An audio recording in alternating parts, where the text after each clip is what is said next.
This evening, I'm very excited to welcome Brad Thor, celebrating the release of Edge of Honor. Brad Thor is the #1 New York Times bestselling author of 24 thrillers, including Shadow of Doubt, Black Ice, Near Dark, and Backlash, which was nominated for the Barry Award for Best Thriller of the Year, and Blowback, one of NPR's top 100 killer thrillers of all time. In his new book, Edge of Honor, Brad Thor tells the tale of Scot Harvath, America's top spy, who was thrust into a high-stakes conspiracy that could change the course of history. A cabal of shadowy elites is maneuvering for control, and if they succeed, they will bring the country to its knees. Thor will be in conversation with Shane Harris. Harris is a staff writer at The Atlantic, covering national security and intelligence. He has written about intelligence, security, and foreign policy for more than 2 decades, including as a staff writer for The Washington Post, where he was part of the team that won the 2022 Pulitzer Prize for Public Service. In 2023, he co-reported the documentary The Discord Leaks with PBS Frontline, which was nominated for an Emmy for Outstanding Investigative News Coverage. He is the author of 2 books, The Watchers and At War.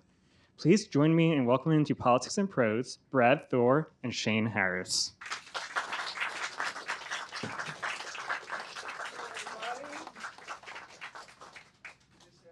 You can sit there, whichever one you like. Which one did you want me? This, I'm in the right place. Okay, good. There you go.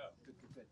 Read nothing into that. Thank you for coming, everybody. Thursday night before Independence Day. Yes. Shane, thank you for hosting. This is so Happy to kind be of you. here. Yes. We have a mutual friend, and he was very kind to introduce us. And of course, Shane was lovely enough to say he would do this tonight. So we're thrilled that you're all here. Thank you all for coming out, too. This is a nice kickoff to a holiday weekend and a great crowd. You obviously have a lot of fans in Washington. We were saying the last time you were here was probably 2019. I think it was back in DC. 2019, yeah. So what book would that have been? So that's probably 20. Okay. Book 20, I think that's what I was on. And this is last time. 24. 24 for Scot Harvath, 25 if you include the Athena Project book I wrote. Do you lose track, or can you remember them all like presidents in your head? I know all the book titles, but to get them in the correct order, I have to crack open one of my books and look at the list in the front. That's a great question, though. Probably a Wikipedia entry about it too. Well, so let's talk a little bit about the current book, and I don't want to give too much away because folks are going to read it, and I don't probably hadn't had a chance to yet. But your protagonist, who is now making his 20-something appearance, Scot Harvath, it seems like he's in this book finally settling down, or trying to, with a certain someone in his life. So talk a little bit about where we find him in his sort of character journey at the beginning of Edge of Honor. Thank you. That's a great question. So I gave Scot Harvath what I call the supermodel problem. Actually, I gave myself the supermodel problem. In the 1990s, there was a supermodel named Linda Evangelista, and she was famous for saying she would not get out of bed for anything less than $100,000. So in my book, Near Dark, there was a $100 million bounty that was put on Harvath's head, and he had to work his way through the assassins, killing the assassins, and working his way up to the top to figure out who had put this bounty out. And at the very end of the book, he goes to kill that guy, and he tracks the guy down to a cancer hospital in the south of France where his wife is getting treatment. He goes into the room. The wife's there. The wife says, "I know who you are.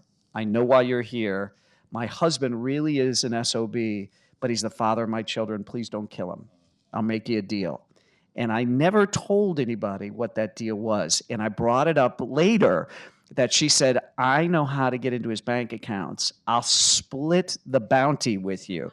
So Scot Harvath walked away with $50 million, and I wound up with the supermodel problem because I have to now decide what's worth it for Harvath to get out of bed since he doesn't need the money anymore. What motivates him to get back in the path of danger?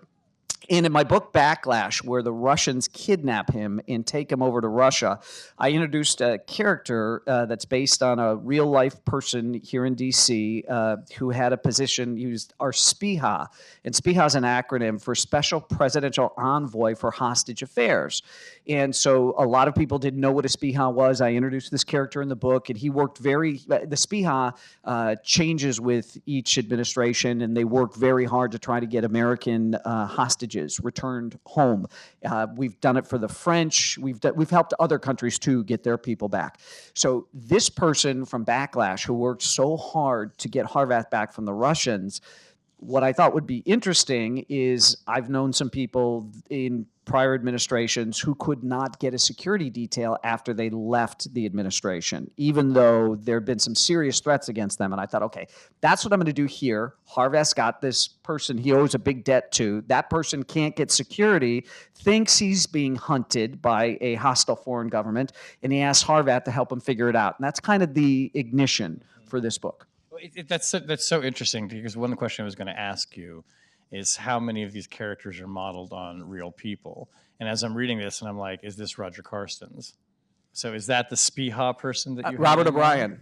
Oh, it was Robert O'Brien. Robert O'Brien, yeah. So, okay, interesting. So Robert O'Brien was... These are real people who had these jobs. He was my next door neighbor in college in Los Angeles. And during the Rodney King riots, we stood on our roof together and we manned the battlements because we had a grocery store underneath our apartment building, and the looters were going every single store, robbing them and lighting them on fire. So we would have lost our apartments if they had hit the grocery store we lived over. They got within 2 blocks of our building. And I lost touch with Robert after college. And I did a book signing at a venue in L.A., and he showed up, and it was really neat, and we reignited our friendship and all this kind of stuff. Really, really neat guy.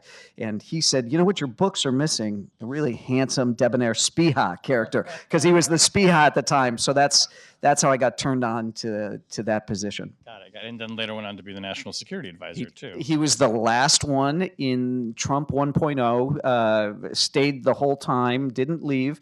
And the one thing I did not know, I didn't know that the National Security Advisor is the last person to leave the White House. They hand the keys to the incoming National Security Advisor. I thought that was a really cool tradition. That was something I didn't know either for all of my years writing about this that I learned from your book, which is fascinating. He is kind of the guy who hands off the keys and the last one out, turn off the lights. So there are characters in this book and other of your books that are drawn from real people, and then there are plot lines and themes that are drawn from real events. Now, you couldn't have predicted that Iran would be in the news in the way that it is now, but it does play a role in the book. I mean, they're in there, in the theme of these people who don't have protective details, which is now something that is because of the whole Soleimani, the killing of Correct, Soleimani, the killing of the Iranian general, and then people have had hits put out on them. So use it a little bit to talk about, how do you look at current events and think about how you want to pull them into a book, and how far ahead are you working from a headline or something you see in the news that's interesting to you? That's a good question, because the whole thing with Soleimani is the Iranians promised in real life that they were going to get even with anyone who worked on the hit on Soleimani, which happened when Soleimani was visiting Baghdad. So it's interesting because I had basically put the book to bed when it broke in the news. I think it was around February that Mike Pompeo and John Bolton had their security details pulled. And I didn't want anybody to think that I was writing this new book about them. So I planted a digital flag in Facebook, and I did a post linking to a news article just saying, Harvath's dealing with this same thing in the new book, and I can't wait for you to read it. I kind of just wanted people to know that I was already on this before it broke in the news. It's tough. I throw out more than I keep, but I'm a voracious consumer of news, and certain things just resonate with me, and that's I feel like, okay, that's going to be the next thing we're talking about, and I like to try to beat those headlines in the books. Sometimes I get lucky. So I had a book that began with like 5 detainees being released from Guantanamo in the middle of the night, officially being let go, and that turned out to be the same number that when we got Bo Bergdahl back, we released 5 from Gitmo, and everybody's like, he knew ahead of time. I'm like, I just picked 5. I got lucky. So we should be reading your manuscripts as you're writing them to figure out what's going to happen next, it sounds like. That's it, and I also think, I don't know if we're going to talk about this at all, but I think that's part of what the appeal was when DHS stood up the analytic red cell unit and invited, so the Department of Homeland Security, in the wake of 9/11 attacks, realized that 9/11 had happened because of a lack of creativity, a lack of imagination on the part of the U.S. government. And so they brought in people like me, Brad Meltzer, Michael Bay, the Transformers director, directed the Benghazi movie, and just we war game different scenarios and stuff. And I think that's part of what was fun for me as the son of a United States Marine to be asked to serve my country, not by picking up a rifle, but by being creative. I remember covering that when it happened. I didn't know you were part of that group that they brought in, and thinking that was really innovative of the government to say, okay, let's go ask thriller writers, producers, the people who've been thinking up these nightmare scenarios that we're now living. Okay, well, what were you seeing that we weren't seeing?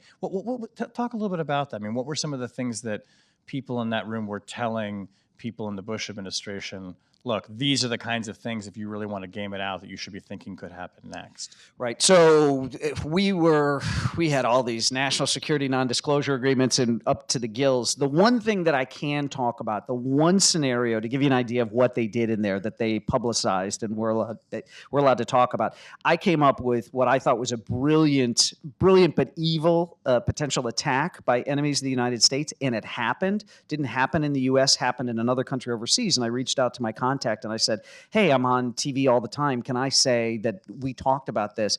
And they said no. They said the red cell program is basically the Las Vegas of government programs. What happens in the red cell stays in the red cell.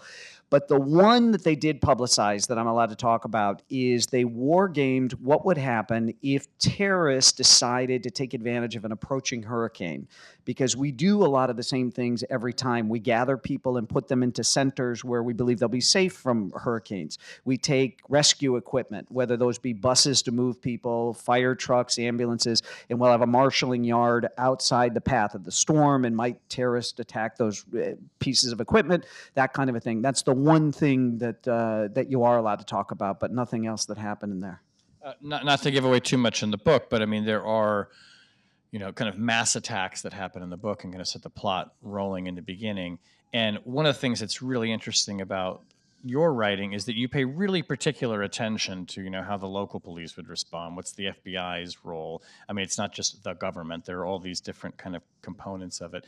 How do you, is government, like, in law enforcement, the way it works, you're the son of a Marine, always been of interest to you? And did you start paying attention to the intricacies of that before you started writing, or was it always something you came to as you started writing the books? Are there any writers in the room, bless you, or people who dream about writing? Stephen King wrote a wonderful book called On Writing. It's a fabulous book. And in it, he says you should write what you love to read because that's where your passion is. I also say if you write what you love to read, you're already starting out strong because you've got a mini PhD in that genre if you've read a bunch of books there. You know why certain ones really resonated with you and why others didn't. My parents were big thriller readers. And we would spend summers in southern Wisconsin, and they had a basket of books on the porch, and they would finish a book, and it'd go into the basket, and guests that came to stay with us could fish a book out, and I'd grab them every single time. I was probably way too young to be reading like Freddie Forsyth and John le Carré, but I would gobble these books up. And so I always loved thrillers. So for me, there was no other type of book that I could ever dream of writing. It had to be thrillers. Do you remember the first thriller that kind of that was the bug that bit you, that you said, okay, I want to do this? Gosh, it's a great question. I mean, my favorite book of all time isn't what you would think for me in my genre. What I love Pillars of the Earth by Ken Follett, my absolute all-time favorite book. But I loved Eye of the Needle, Day of the Jackal, that kind of stuff. I really, really enjoyed those books. There's a sort of 7 Days in May quality to this book too, which is that people will enjoy. 7 Days of the Condor, which became 3 Days of the Condor, the movie with Robert Redford. Yeah, love those. So one of the things, there's a lot of moral ambiguity, in this book, and I think you kind of deal with the themes of that in a lot of your writing, and in Intelligence, which I appreciate because I think that people often portray, espionage as some kind of black and white, good versus bad thing, and it is deeply problematic morally for a lot of people, even who are in it. Mm-hmm. So talk a little bit about that, and how is your thinking about what the role of spying and espionage is, in a democracy too, because you're dealing with a character that's also constrained by laws and by norms. Title 50 and what money can be used for what kinds of operations and all that stuff. The morality is really important for me because Scot Harvath is basically a Boy Scout, but he's not naive. He does the right thing no matter what the cost is. Now, has he stepped way outside enhanced interrogation with subjects in the past and done straight up torture? Yes, it's been in those ticking time bomb scenarios where you can't wear a guy down over, 8, 12 months in a dark cell somewhere blasting Barney, the purple demon dinosaur, singing all day and night at him. So there have been those ticking time bomb scenarios. He doesn't like doing that. One of the things I pivoted to was this kind of chemical interrogation where it's not so much a violent, drill to the kneecaps sort of a thing. But there was a time during the global war on terror, particularly in the aftermath of 9/11, where you saw like Jack Bauer on the TV show 24 and he's breaking fingers and stuff like this. I think there was a certain amount of catharsis for us as a nation, having been so badly attacked and then worried that the next attack was just around the corner. I mean, we were really scared. We had no idea what was coming next. And we did things that now in hindsight, I think, hindsight's always 20/20. So the morality is important for me to discuss because I deal with two things. One, I really do believe that we strive to be a good and noble nation. We also fight against people who don't use a rule book. And so Vince Flynn, who's deceased, I bet there are a lot of Vince Flynn, Mitch Rapp readers in this room.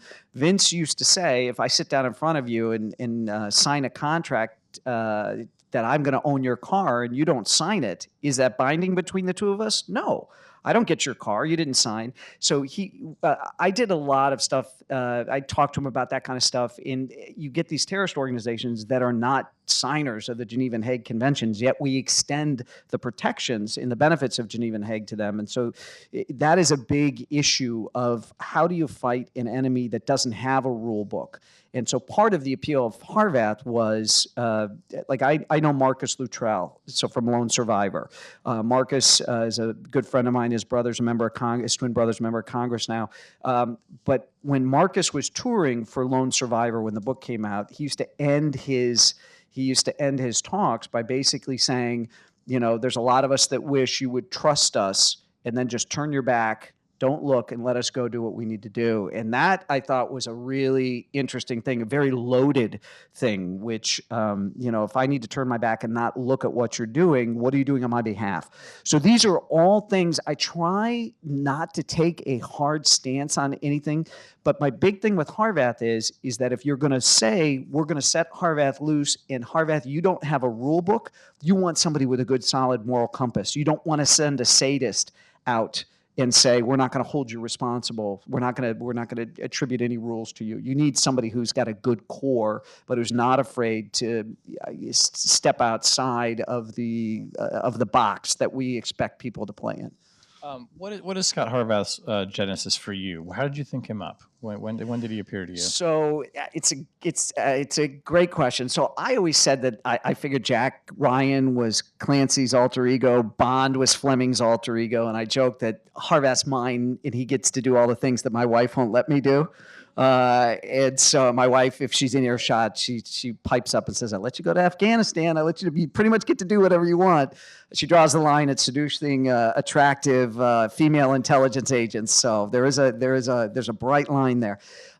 So Scott with one T is named after my brother, who's Scott with one T. My mom didn't like the idea of SCOTTTHOR, 3 T's in a row. So she said he's going to have one T.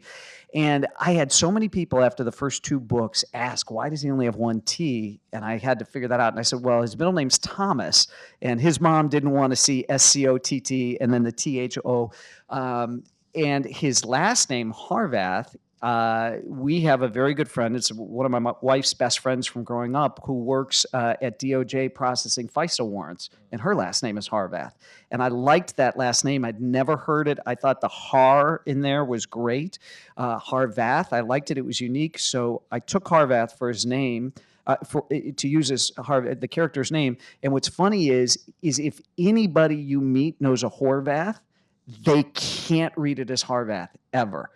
I get interviewed all the time by people who say Horvath, and I have to correct them. It's Harvath, and they'll say, "Oh, I have a neighbor named Horvath," or whatever. But if you know a Horvath, you can't get past that. It's really funny. So were you sitting someplace when you decided I want a character that does these kinds of things and has these kinds of qualities? I mean, did you dream him up?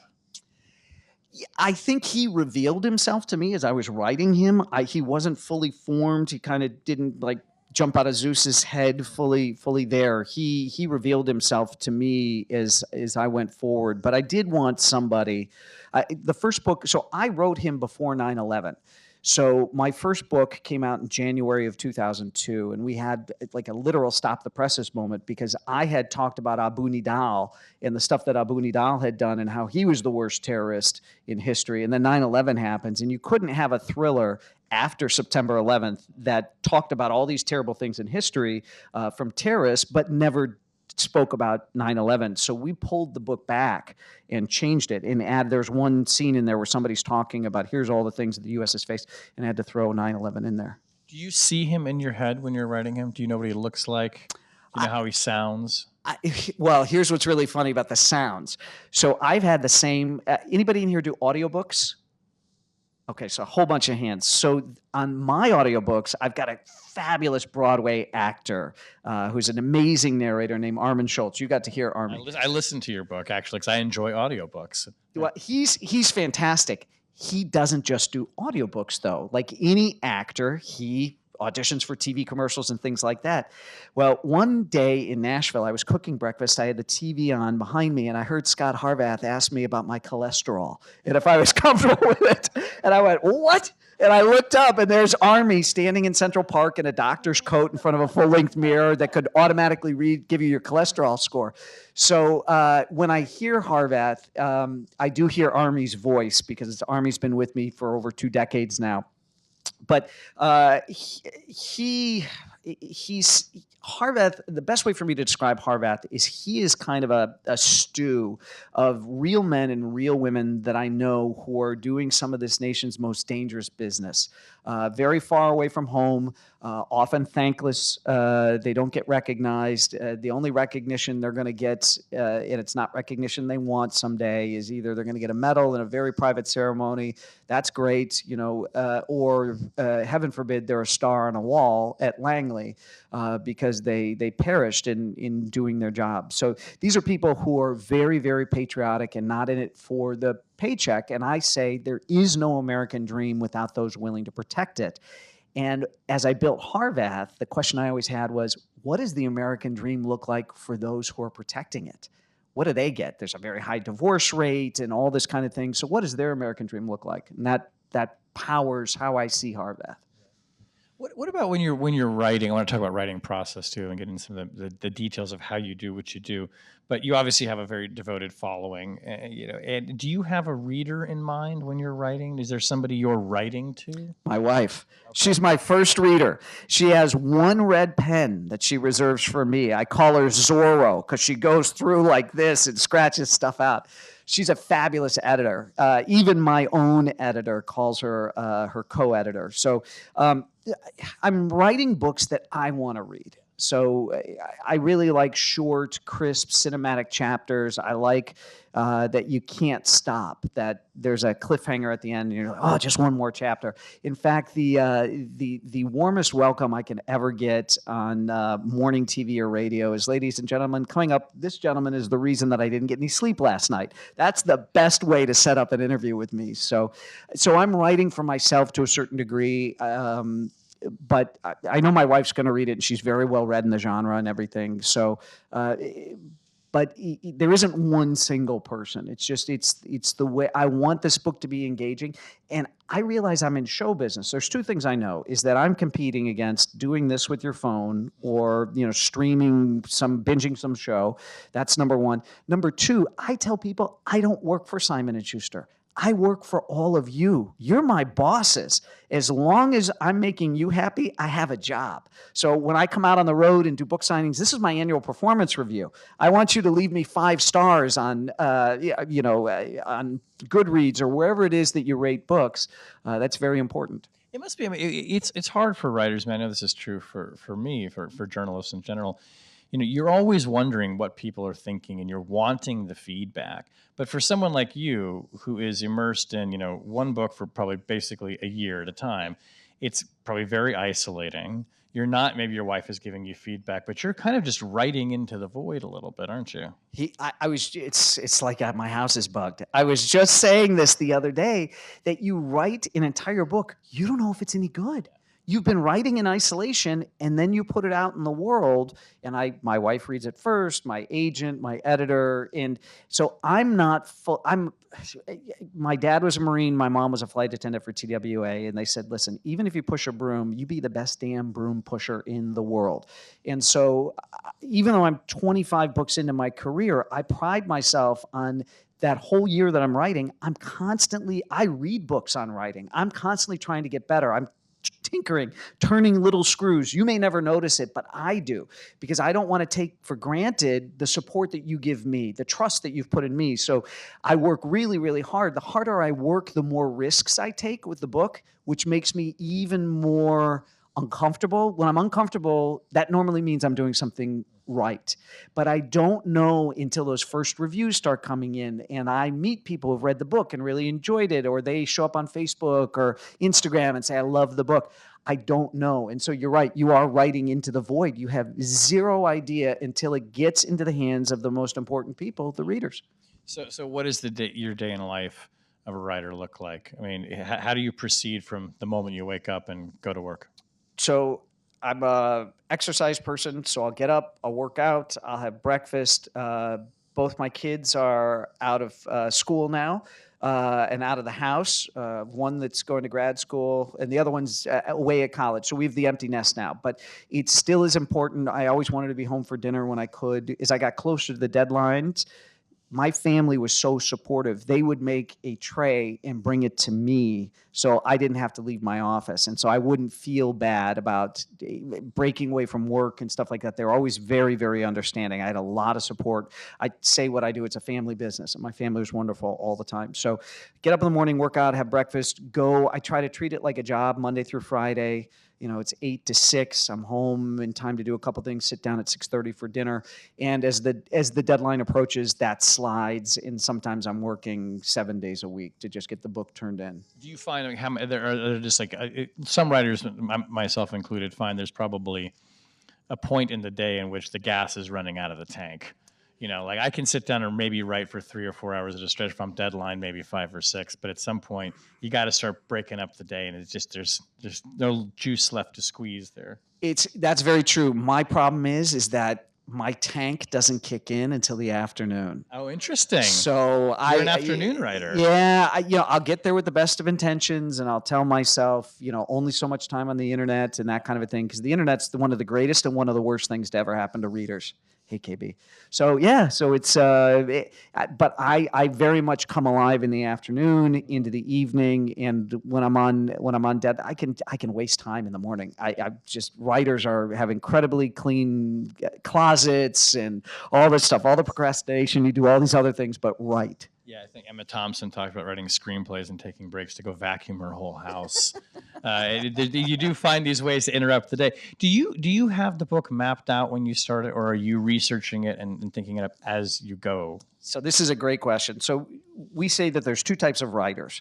There are plotters, and they do outlines, or there's pantsers, and they go by the seat of their pants, and I'm a pantser. So I will do research. I want to come up with an idea that I'm excited to learn about, something. So for this book, Edge of Honor, I'd always been very interested in the French Revolution, particularly how factionalized it was, and the Jacobins, and how violent it got, and these things that people used to justify their actions in pursuit of what they said were these lofty ideals and goals and all that kind of stuff. So I dipped into the French Revolution and that kind of a thing. But I'm not an outliner. Dan Brown, who's a friend of mine, Dan and I have the same agent. My agent's like, you stress so much, and maybe Dan will share with you an outline, and you can see how he outlines stuff. So Dan Brown shared with me the outline for Da Vinci Code. So I got to see the actual outline with scenes that never made it into the book, and it was amazing. And so I sat down, outlined a book, sat down to write it, and I believe it was Robert Frost that said, no joy in the writer, no joy in the reader, no surprise in the writer, no surprise in the reader. So I started writing this book that was outlined from teeth to tail, and I hated it. I stopped. I threw it out because it took all the joy out of me. So the joke in my house is I paint myself into corners all the time. I like to take the first 5 ideas that come to me about what Harvath should do next and throw them away. Because if I can think of 5, you can think of 5, and I want to surprise you. And so I will paint him into corners and have to go home, go back to the house from my office, and my wife can tell if it's a red wine night or a bourbon night by the expression on my face. And she always says, don't worry, you'll get to the office tomorrow, you'll figure it out. But if you're getting towards the deadline and you've got a lot of these things, there's no manual. I can't turn to page 76 and it says Harvath should do this now. So I put a lot of pressure on myself. I think if you're a perfectionist, which I definitely am, I think that's where writer's block and that kind of stuff comes from, is you agonize, am I doing this the right way? And there is no right or wrong. There's only your way to do it. So it is hard to put it down sometimes at the end of the day and walk away with it. It's like a hangnail just kind of there and irritating you, right? And you want to solve the problem before you can go home. Really in the weeds now. Do you write by hand? Do you type? Do you have a... I type. The last person I knew who wrote by hand was Nelson DeMille. God rest his soul. Nelson passed in the fall. I'll tell you just a real quick. Nelson DeMille, Vince Flynn, there were 3 people who gave me my first 3 blurbs for Lions of Lucerne when I started. So Nelson DeMille, Vince Flynn, and Kyle Mills, who took over the Mitch Rapp books after Vince died. And Kyle interviewed me for his podcast, Cocktails with Kyle thing. And I thought I was telling him this little lovely story about how he was there for me right in the beginning and all this stuff. I was on the Today Show yesterday, and I was promoting Kyle's new book because he's done writing the rap stuff. He's got a new book called Fade In, fabulous book, comes out the end of the month. And I told him this story, and he goes, that's a terrible story. I'm like, what? You were so good to me. He goes, no, I'm the only one still alive of the people who gave you your original blurbs. I hadn't thought of it that way, but Kyle, he went right for that. So I want to ask you, too, about geographic specificity in this book, and I think in your others, too. So you're in a room full of Washingtonians who, when they read this book, will recognize the neighborhoods and say, yep, and that's where that street is, and that's like this. You know, there are movies and books that famously get things about Washington wrong. I'm thinking of like when Kevin Costner jumps out of a metro station in Georgetown, the movie No Way Out, which made people crazy. There's no metro in Georgetown. Or Jack Ryan riding his bike all the way to Langley from like Georgetown.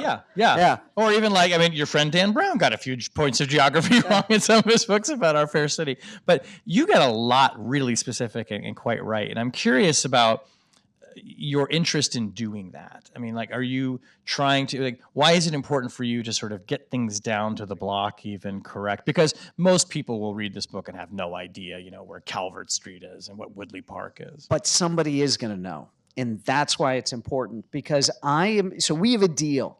When you read one of my books, we have a social contract, which is you are going to willingly suspend your disbelief while I entertain you. So if I screw things up, I jolt you out of that willing suspension of disbelief. And I don't like it when I read other books. If somebody puts a safety on a Glock, if you're a firearms person, you know that the Glocks don't have manual safeties. And so if somebody does that, that tells me they either don't care about me as a reader or they were too lazy to make a connection with a firearms expert. And so I believe that the details are the bedrock of a great thriller. And so it's really important to me. And I get fan mail from people in the military, people in law enforcement, people in government, and they say, that's exactly the gear I carry, or that's exactly the issue we deal with. It makes my books harder because I have to spend a lot of time working on that detail. I come back to Stephen King. I joke about Stephen King. I'm sure it's really hard for him to write, but I know one thing.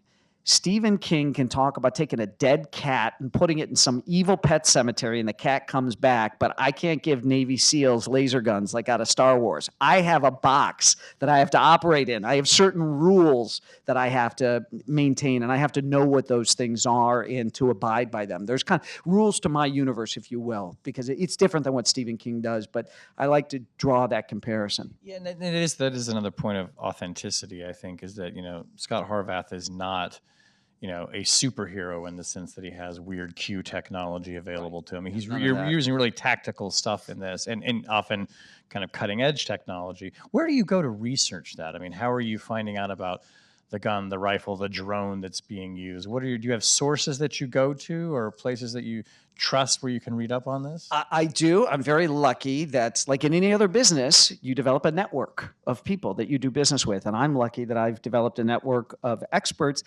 And then what's also cool about being a writer is you never know who's reading your books. And suddenly they'll pop up. Like I've got a guy at DARPA, huge fan. And he's like, let me tell you what we're working on. I'm like, don't tell me anything I'm not supposed to know. Sources now. I love this. Yeah.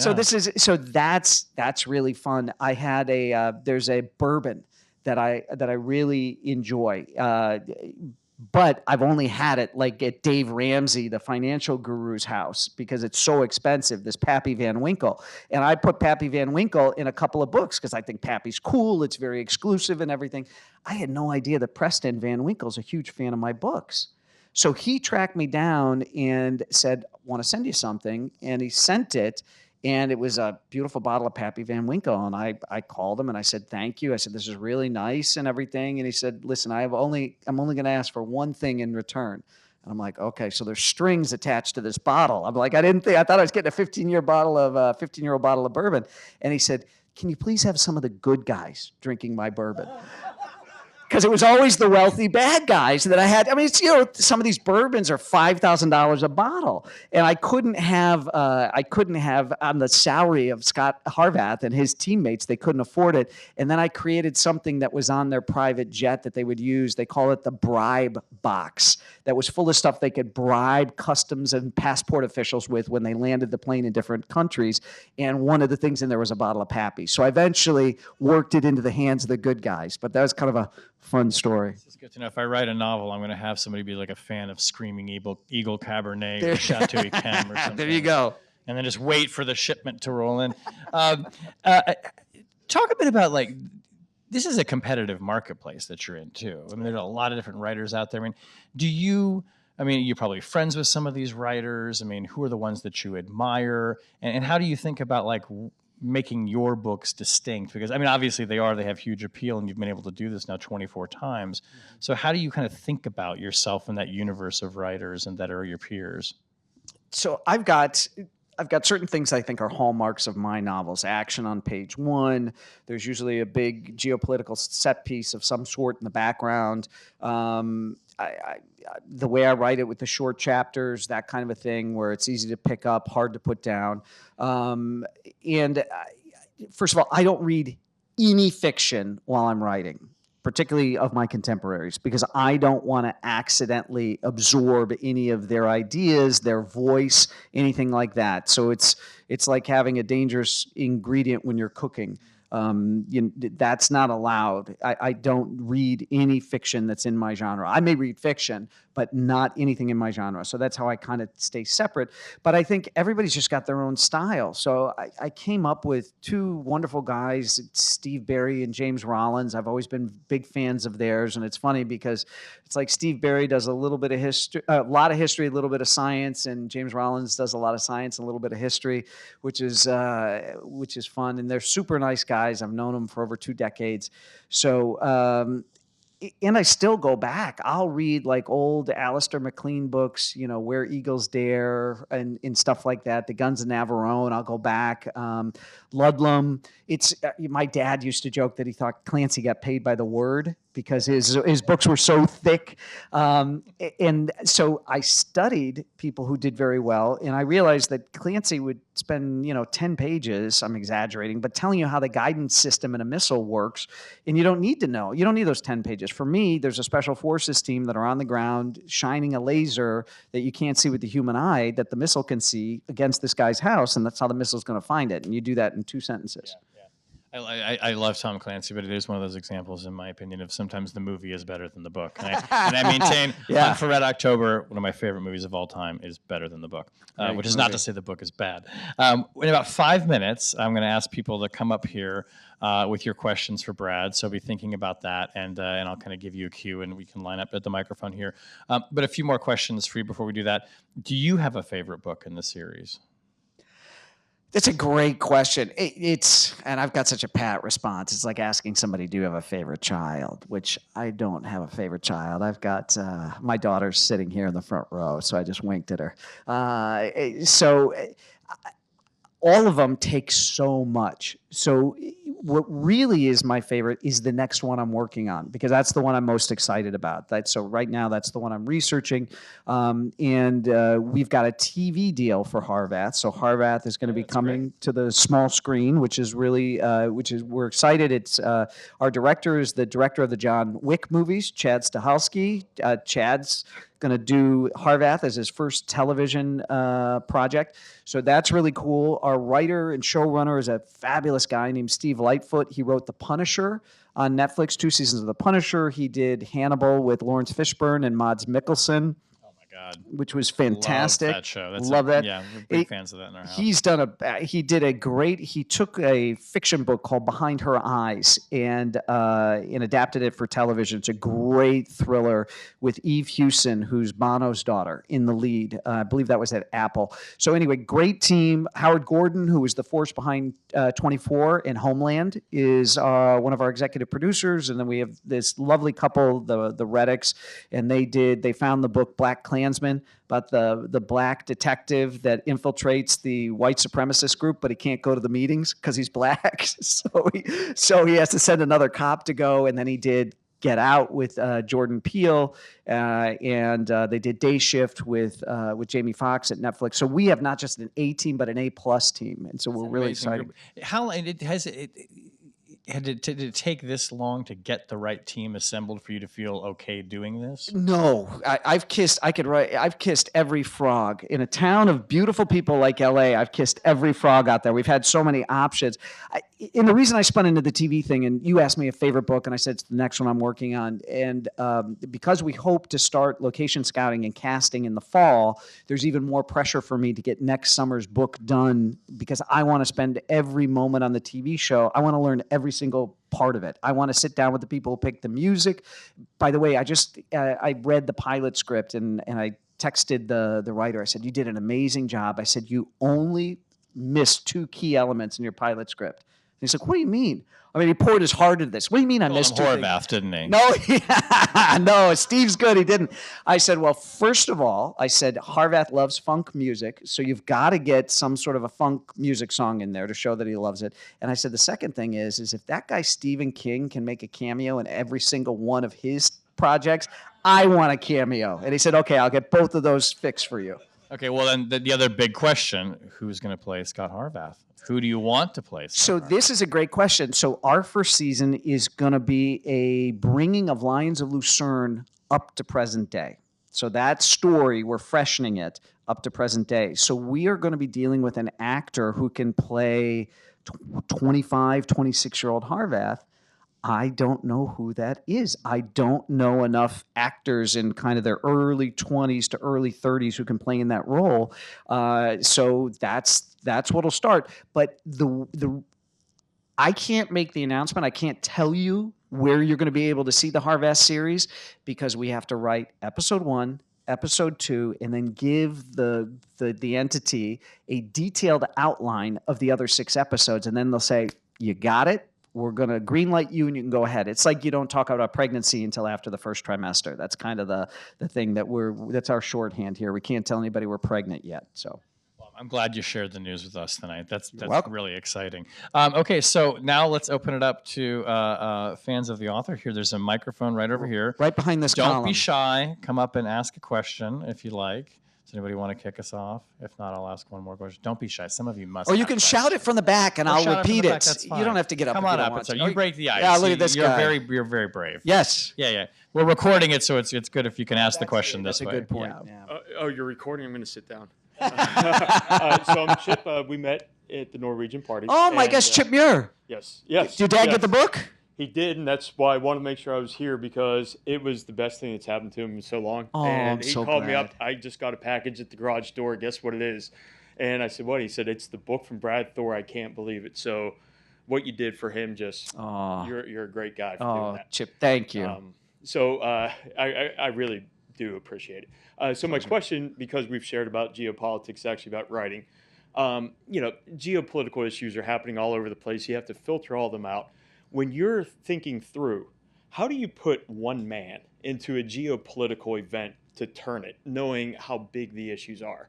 And so when you're screening, are you looking for the event that seems like it would be cool to write out, or are you looking for something that fits what one person can do? That's a great question. So it's not for what one person can do, it's how can one person impact the event in such a way that it'll be interesting to spend 300 pages reading about it. I mean, that really is what it is. I came up. It's one of my favorite books. I really like Spy Master because it was a lot of fun to research and everything. And so this idea, Spy Master, came from like a Rand Corporation report about. I had read about they had tabletopped where they had generals, U.S. generals, playing shirts and skins, basically, and they kept switching sides, having Russia go into the Baltic NATO states, and how quickly Russia could take them over by parachuting their paratroopers into the capitals in Latvia, Lithuania, and Estonia, and the role that this particular island, Gotland, the Swedish island in the Baltic, would play. If the Russians could control that, they could close off the whole Baltic. So I was like, this is fascinating. I want to do a thriller about this. So then I had to figure how to shoehorn Harvath in. And the way that I did that was I took the problem and put it in the hands of one Russian intelligence officer. He was the brains behind it. So if Harvath could get to him, he could short circuit the plot. So that's kind of how I did that. Okay. All right. I appreciate the answer. So anyway, I met Chip at my last time in D.C. in December. We both had been at the same Christmas party, and we met. We had a drink together, and he told me what a big fan his dad was. And I said, okay, when I get done with Edge of Honor, I'm going to send your dad a copy. So I'm thrilled to hear that he got it. Thank you for your, happy to do it. Great. Please. Hi. Hello. You mentioned at the beginning how sometimes current events intrude on your plot, such as 9/11, Abu Nidal. My question is, with so many things happening in politics now that are sort of unusual, what's happening, maybe freezing weapons to Ukraine or NATO, and we're going to buy Greenland. Is that having any impact on your thought process? You're so smart. It has the uncertainty has made it very, very, very difficult for me to do what I do. So with Edge of Honor, the first review I got for Edge of Honor, the person who reviewed the book said, Brad did such a good job of threading the needle of not putting politics in here. Like, nobody's going to be upset. He's like, if you're looking for something to get upset about in the current politics, go elsewhere. You're not going to find it in this book. So that has indeed, do I talk about NATO? Are we still going to be in NATO when the book comes out in the summer? That kind of stuff. So you have to pick and choose and be careful. Just like while I mentioned 9/11 in my very first book, I never wrote about bin Laden. Ever, because I knew eventually we'd kill him or he'd show up room temperature somewhere and it would just destroy the plot of the book. And the book, you wouldn't want to read that book if it was centered around a guy, dies, in the end for sure, So yes, it does. The uncertainty makes it difficult. But what it does is it forces me to pivot. And I used to do a lot in the Situation Room, a lot in the Oval Office. In the past couple of administrations, I've stepped away from even fictionalizing that because I didn't want anybody to think I was taking sides and saying something positive or not positive about a current administration. So that was part of my process in finding things for Harvath overseas. But I wanted, with him marrying Solveig and her being Norwegian, married to an American, I really wanted him home for 4th of July in this book and to show her a great 4th of July. And I couldn't think of anything better than to do it in D.C., in the area. I mean, I think the farthest we go out is like Richmond, Virginia. And stay local on this one. Yeah. So anyway, thank you. Great question. Please. Hi, Hi, we also met at the Norwegian Embassy. This is amazing. 2 people from the same cocktail party. I felt like I had to come up because of that. Well, thank and ask you. the question. But anyway, I do have a question. So I want you, if you can speak a little bit about your role in the screenwriting process and as a writer, and how involved are you in that screenwriting process? Because there are some authors, like Max Brooks, World War Z. Yeah. I mean, the only thing between the book and the movie was zombies. And Brad Pitt took the book in a whole different direction. And I'm just wondering, like, where do you see your line in the screenwriting process and the author? That's a fabulous question. Thank you. So Steve Lightfoot is a genius writer. He's a fabulous adapter. He's so good. He gets Harvath. He's read all the books. I get to see what Steve's written, and he'll send it and say, "Hey, did I nail it? Is this Harvath? Would he do this? Would he not do this?" He understands that my number one goal, I'm going to keep writing books. I'm going to keep working for you. I want more people coming to the book. So I want to make sure Harvath is really rendered accurately on TV. And Steve gets that. Everybody on the team gets that. I fought very hard when we were setting up the deal to be involved. So I'm a writer on it as well, but Steve's writing it. I mean, we haven't set up a writer's room or anything like that yet. It starts with Steve writing, and we'll see if we go to a writer's room or if Steve writes all of them or I come in and write. So I've been seeing what he's writing. It's been fantastic. He gets Harvath. He's British, so I've got a joke about we're going to have a mason jar, and every time you add a U to a word like color, doesn't have a U in it. Every time there's a U that's not supposed to be there, it's $100 into the Brit jar. But he's fantastic. So I'm very lucky in that I'm dealing with people who all they do is print money when it comes to this genre. They understand the genre, and they've all read the books, and they love Harvath. Everybody's in this because they love Harvath, and they want. And the other thing is the entity who's going to bring you Harvath, they want you to tune in.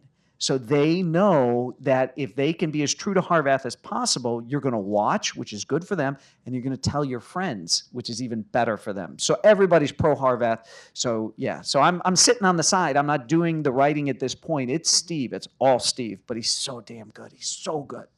Thanks. So What can you do with Harvath on screen that you find it difficult to do with him on the page? What is it easier to translate on in a film script than it is in a novel? So, novel is as many pages as I want. And with doing a television show, and there's going to be 8 episodes based on the Lions of Lucerne, there are trade-offs that have to be made. And this is the big reason I wanted to be involved is, number one, I want them to stay true to Harvath. But number two, if they have to make any changes, I want to help them figure out what the changes are so you still get that Brad Thor experience. It's not going to be something weird and out of left field. It's going to feel like you're reading a Brad Thor book when you watch the TV show.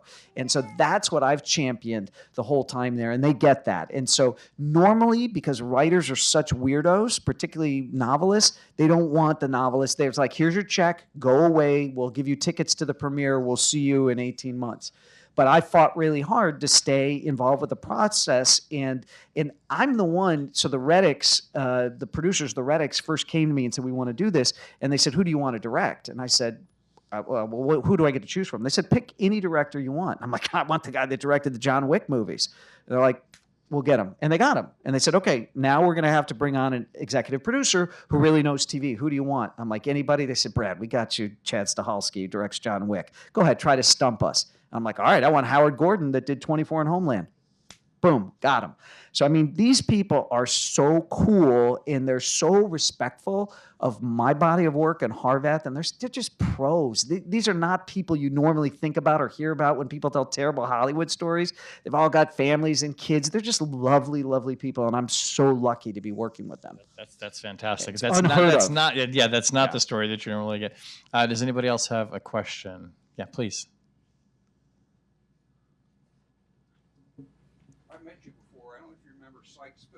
Oh, yes. Yes. Yeah. Good to see you. A couple, and Politics and Prose before, too. Yep. Way back when you first started, you, like a lot of other thriller writers, would go back to page 13 of the Washington Post, and there'd be a paragraph about a mysterious sinking of a Soviet submarine or something. Mm-hmm. No explanation. But those used to be the things that would go boom and start you with a plot. Yeah. How have you adapted to, we don't get that in the newspapers anymore. Now it's somewhere on the internet. And I know you address the internet in the book without giving away spoilers. One of the characters really trashes the internet. Yeah. Well, that one character's Harvath. He says if he could have one wish in the world, he would make the internet go away. He'd snap his fingers and it'd be gone. Well, The Lions of Lucerne came from a little intelligence brief like that about a Swiss intelligence officer who had embezzled all this money from the Swiss army and was training his own shadow militia high in the Alps with high-tech weapons from his own private arsenal. That was I read that in the International Herald Tribune. Sounds like a novel, but And that really that was happened. my first novel. That's what we're basing the TV show on. But now what I look for, particularly the lovely woman that came up and asked a question 2 people ago, and she talked about with halting weapons to Ukraine and all that kind of stuff. When I did last summer's book, I did something interesting because I was trying to find that idea. And I went back in time. One of Alfred Hitchcock's most panned movies is called Topaz.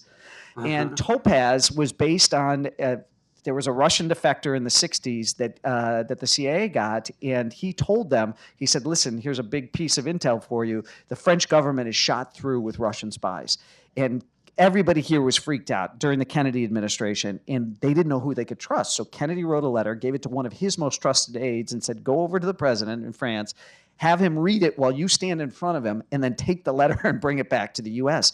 And so that got me thinking for last year's book. So I reached back in time. What if that was happening now and the French were all shot through with all these spies? And that's kind of, so normally it's a little bit of a seed that I plant. People say, where do you get your ideas? Or how do you get your ideas? And I say, it's after the second glass of wine or when I'm standing in the shower, when I'm most relaxed. But that's kind of. Do you jot these down on little 3x5 cards and put them in the idea box?